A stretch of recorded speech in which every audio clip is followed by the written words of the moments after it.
salaamaaleykum. waaleykum salaam. waaw kooku coach Tony Junior Diatta. Momar Seck journaliste sportif bu mag a mag bi. waaw maa ngi lay ziar maa ngi lay nuyu. waaw maa ngi lay delloo ziar bi nangu ziar. waaw dinañ jëndante. ça fait un bon moment. dëgg la kay mbaa dérangé wu ma rek. non ça peut aller. ah xam nga ñun moom mooy loolu dañuy yenn saa dañuy woote à n'importe quelle heure. non non t'inquiète pas pour ça tu diras jamais quoi. ah d'accord waaw ko ci tey nag laaj bi mooy ci côté première affiche demi-finale Euro 2024 Espagne ak France. mu nekk deux grands pays footballeurs yoo xamante ni tey yaakaar naa ne sax match bi mënoon na nekk final mais comme que demi-finale la tey sa njàngat ci match bi ban pronostic nga ci am ak tamit les points forts de chaque équipe. waaw xam nga tey l'Espagne c'est l'archi favori quoi.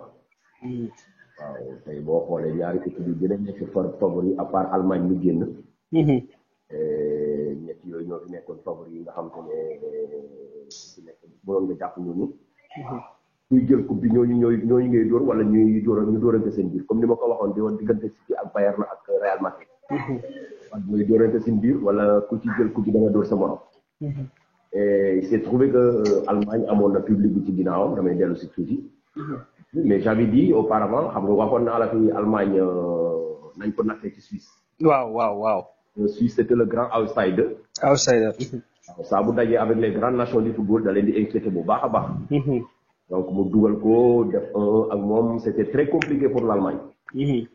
donc gis nga bi mu ñëwee contre nu mu soti Espagne. waaye da ngay xam ne équipe bi Allemagne football bi dellu na ginnaaw bu baax a baax a baax. par rapport ak Allemagne bi ñu doon xam bu baax. voilà donc tey Espagne képp ku dajeeg moom rek. li ngeen ci ko wax ne mooy xam nga ne da ngay encaisser. donc parce que dina am ci possession de balle bi. et te dina jouer juste ak li gëjoon a am ci Espagne moo am verticalité. waaw surtout milieu bi jëm ci attaque bi. voilà verticalité et animation offensive bi c'est du tout haut niveau du très lourd. tey aujourd'hui ils ont pratiquement le meilleur milieu de terrain au monde. boo xoolee avec Rodri avec Pedri mi gaañu et Fabian kenn musu la woon xalaat ni day ñëw imposer wu Espagne avec l'absence de Gavi. c'est parce que il a peu joué au Paris Saint-Germain. mais bi mu ñëwee c'est-à-dire avec dafa am ñoo xam ne dafa mel ni li ñuy wax dans le langage courant mooy la mayonnaise. waaw. ñëw intégré foofu gis ci boppam. vraiment man c'est un joueur qui m'a surpris avec Cucurella boobu arrière gauche bi. Cucurella oui le latéral gauche. man je ne pensais jamais que j'ai dit mais attends. oui le gars m'a beaucoup surpris. moom il n'était pas attendu non. mais c'est ça le charme du football c'est ça le charme des grandes compétitions toujours day am révélation toujours day am ay joueurs yoo xam ne dañuy génne foo xamante ne qui sort de nulle part. tu vois donc beneen bi mooy la charnière centrale.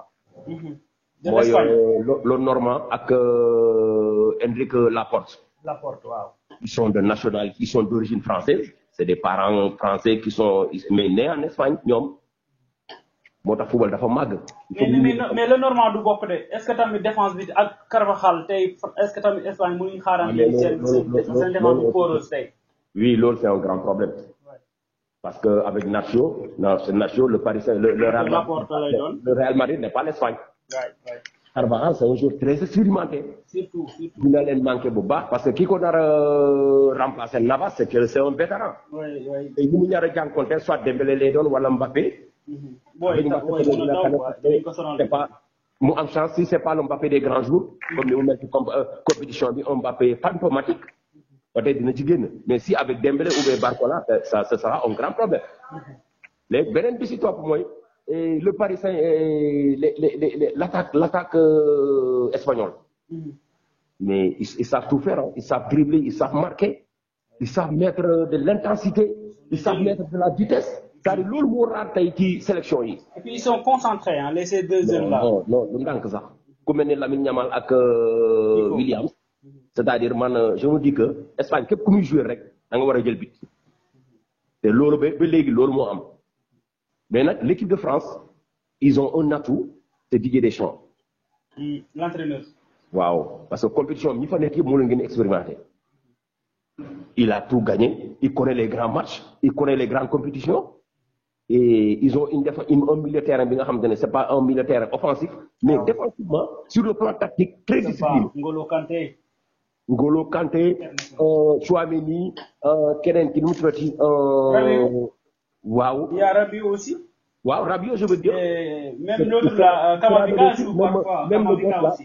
Même le gosse là, Kamavinga, je l'aime bien. Et puis, coach Dagoumala, mais attention, la France fera face à ces joueurs de l'Espagne. Il y a des joueurs qui connaissent le football espagnol. Non, Bouba, comme le Koundé. Mbappé, Koundé, Kamavinga, Chouameni, ils sont de l'Espagne. Dembélé, il a fait. Voilà, j'ai oublié Dembélé. Il a fait Barcelone. Oui. Donc, entre-jeu, c'est des techniciens et des tacticiens. Des joueurs qui techniquement ils sont au-dessus du lot, avec des joueurs qui tactiquement ils sont préparés comme l'équipe de France. Bon, ça c'est la force de Didier Deschamps. Donc, vous faites côté managérial là, et je ne pense pas que nous avons une capacité managériale venant de Didier Deschamps, parce que nous avons le très haut niveau. Et coach Bignam Lafonte et tout, il a fait petite catégorie, je ne dis pas petite catégorie, mais U17, U19, U21. Bon, nous l'avons avec l'Espagne et tout. Mais il y a une touche pour l'Espagne, mais la verticalité. Jouer devant, avec la posture, ils ont le ballon et ils jouent devant. Tu vois? Donc, match Bobo, il est compliqué trop pour nous pour des pronostics. Mais l'Espagne a tout avantage de France. Mais comme France, ça a excès demi-finale, la compétition est déjà déjà par contre. Ça, c'est la France. Avec Didier Deschamps, l'autre est marque de fabricant. Donc, tu vois. Oui. Et BNB, quand tu parles de la Hollande et l'Angleterre, et jusqu'à présent, et l'Angleterre, c'est un grand championnat. Mais ce n'est pas une grande équipe de football. Quand on parle de haut niveau, ils ont des noms, ils ont de grands joueurs, machin et tout, mais une grande équipe, dans le papier, ce n'est pas une grande équipe dans un terrain de football. Oui. Mais est-ce que aussi, c'est pas, on ne peut pas aussi pointer, indexer le côté managérial avec l'entraîneur qui met souvent les pépites comme Palmer. Et il y a d'autres joueurs, de très bons joueurs qui ont explosé le championnat, mais ils sont sur le banc. Non, quand une personne, un manager est nostalgique, c'est un problème.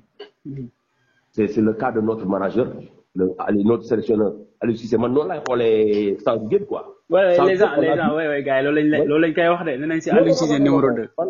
Je suis sénégalais. Comme tout le monde. Et je suis un coach, je suis un manager, je suis dans le domaine, le management et le marketing du sport. Mais comment tu dis, xamna dara, xamul dara.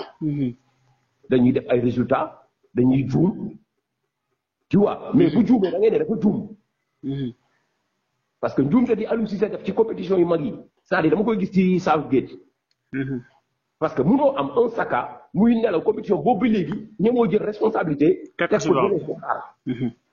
Si kanam gogo, xoolal ci benn match wala deux matchs nga ciy gis Bellingham.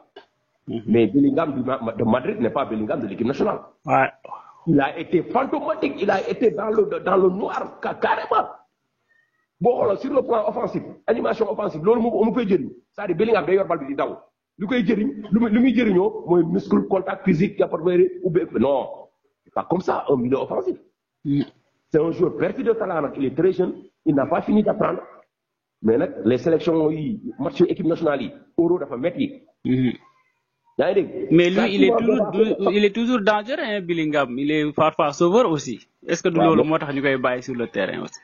Non, c'est gis nga un manager, il faut pas sacrifier les joueurs. Quand un joueur n'est pas dans son jour, c'est-à-dire lui faire comprendre que mon grand, c'est pas ton jour. C'est-à-dire, du question ni mais jour bobu. Angleterre, maintenant peut-être oui, il est toujours présent. Maintenant peut-être mais quand tu me prends, ci premier match nga jëlal ma ku melni le latéral droit de Liverpool. Alexandre, Trent Alexandre, oui. Mais comme milieu de terrain, mais yo. Oui. Ah oui. Même son numéro là, c'est frappant aussi. On voit un latéral droit qui porte le numéro 8. Dans une équipe nationale. Beren bi si top dans un pays comme le championnat anglais on te dit que c'est le plus grand championnat du monde li nit ñi nangu mu amoo sax un gauche bi nga xam ne day dem à gauche tu prends trépied nga dem yóbbu ko à droite xaw ma je sais pas à gauche ça c'est un problème. C'est-à-dire après du am repère pour mu centrer pour mu indi c'est-à-dire du mën a def dédoublement pour commencer parce que du tànkam. bal bu ñëwee ci tànk bi il faut mu jubbantiku. football laa lay wax. Un joueur qui n'est pas à l'aise dans son pied dans l'autre pied c'est-à-dire boo ko tegee foo xamante ne nii da ngay indi jafe-jafe. yaa ngi dégg léegi nag gis nga boo xoolee Stones. il faut toujours jouer comme ni mu doon jouer City. alors que du système boobu la ñuy jouer équipe nationale. des fois da ngay jékki-jékki mu bugg a percer mais loolu du sotti. parce que ñoom amuñu élément yooyu amuñu joueur yooyu amuñu équipe boobu. boo tuddee ay tour l'Angleterre c'est une grande équipe sur le papier. mais gis nga une équipe de football ça se compose ça se travaille tactiquement mentalement. comprendre nga. donc c'est pourquoi damay dellu si tuuti rek moo tax ba ma gisee keroog Joao Félix mu jox ko penalty bi. man de du ma gisaane mais Joao Félix nii gaw ma mu dugal penalty bi. xale yi ñu ne ma coach lu tax nga wax loolu ma ne leen mais le gars il n'est pas prêt mentalement. te le mental est capital dans le football. oui. mais da ko raté rek ñu ne ma coach yaa ngoy ma ne yéen da ngeen di télé ngeen di seetaan ay joueurs ngeen xam ak turu équipe bi loolu taxul nga xam football. ñun préparation mentale ak tactique dañ cee nekk bu dégg ba cëkk. donc joueur buy douter ci période ci zone bu ci kii bu toll noonu nga jox ko penalty indi nga problème. yaa ngi dégg. donc waaw pour te dire. waaw ma dem ci demi-finale kii Angleterre Hollande bi. waaw. et la Hollande commence à se retrouver elle s'est même retrouvée. waaw parce que ni ma gisee ñuy jouer noonu tu sens nettement que c'est le jeu de l'Ajax, c'est le jeu de la Hollande quoi. Il y a une touche de hollandaise. Ouais, parce que avec Gakpo, bon fàttali Sénégal Pays-Bas ouais. Hollande ba interview en direct laa ko doon seetaan ak yéen yaa ngi fàttali ko. Gakpo il nous a fait de la misère. Effectivement. yaa ngi dégg. Et loolu moo tax tey boo xoolee ni ñuy jouer et Turquie bi mu ko mënee mu ñëwaat c'est-à-dire une équipe bu nekk à l'aise moom mooy def loolu. Et man je donne benn avantage bu ndaw à la Hollande. À la Hollande. waaw. moom man daal noonu laa ko gisee. D'accord. Et man sama pronostic mooy France Hollande ci finale Euro bi. France Hollande. waaw man loolu laa gis. waaw baax nañ ko ci. Adja jërëjëf. Ok, mon Marseille. Ok, merci. Bonne journée à toi. Ok, merci. On est ensemble.